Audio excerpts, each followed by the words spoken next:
So I'm trying to install the exhaust and the the intake manifold today in the car. So I want to have a baseline of what the car sounds like without any modifications. Then I'm gonna put I just drove the car, so I'm gonna let the exhaust cool down. So we'll see. So let's just start the car, make sure it's in neutral, and go ahead. Okay, pretty much no sound whatsoever. And then let's gas it up a little. So this is at about 2000 rpm, 4000, 4.5. Not much sound. So if I put the windows down, it's pretty windy. It's always windy in Pittsburgh. So let's see, how does it sound?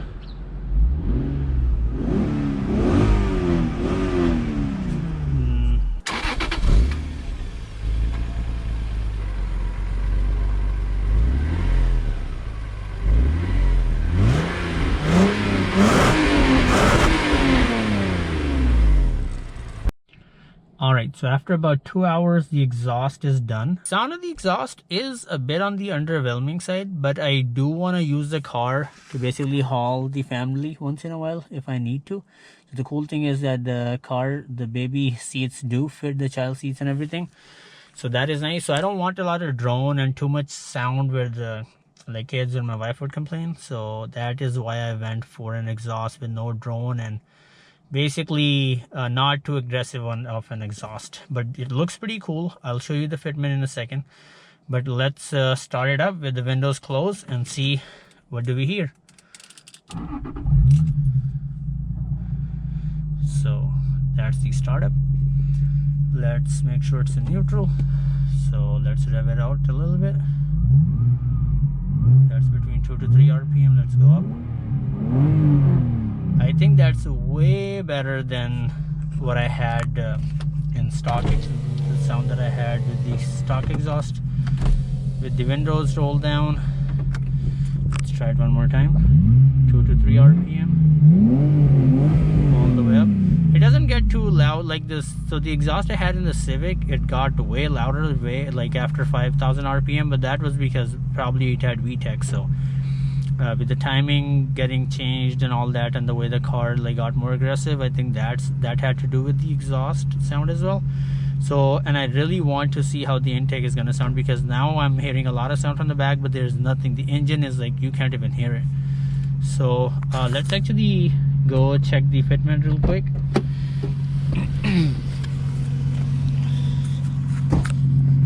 And it actually came out really cool. It's I saw a few videos where the exhaust was hitting the side, but mine is almost in the middle.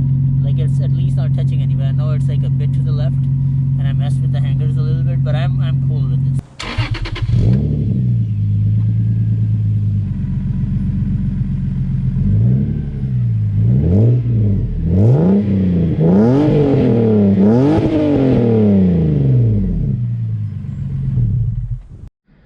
Alright, so the new air intake has been installed. I just got done, and I'm gonna try to give it a go and see how does it sound inside the cabin. Let's see if it makes any difference. Alright, so that's just the stock sound. Okay.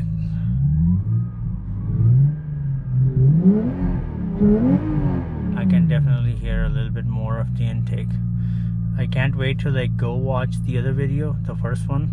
That was about a week ago when I installed the exhaust, and I had not received the intake yet, and now the intake is in.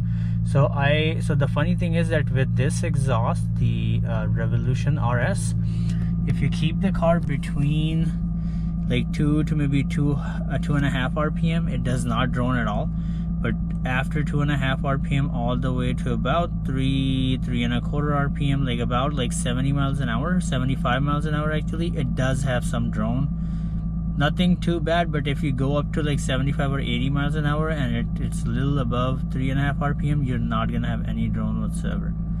So that's kind of weird how that works, because you either have to stay within 2000 rpm or above 3,500 rpm to have no drone while coasting.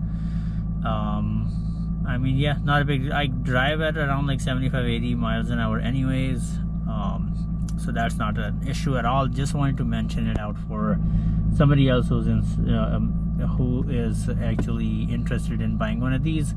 It really sounds very nice while idling, and also the other thing I noticed, that even though it doesn't sound too crazy inside the car, but if you are like if you're behind the car, you can hear the sound really good. So that's pretty good. That's what I wanted. And yeah, it's not too loud. It's pretty good. Yeah, I would have liked if it would not drone between like even 65 to 70 miles an hour, but for me personally, not a big deal at all. That's it. Yeah, I just mentioned it because I noticed it today while driving, but yeah, it's pretty awesome.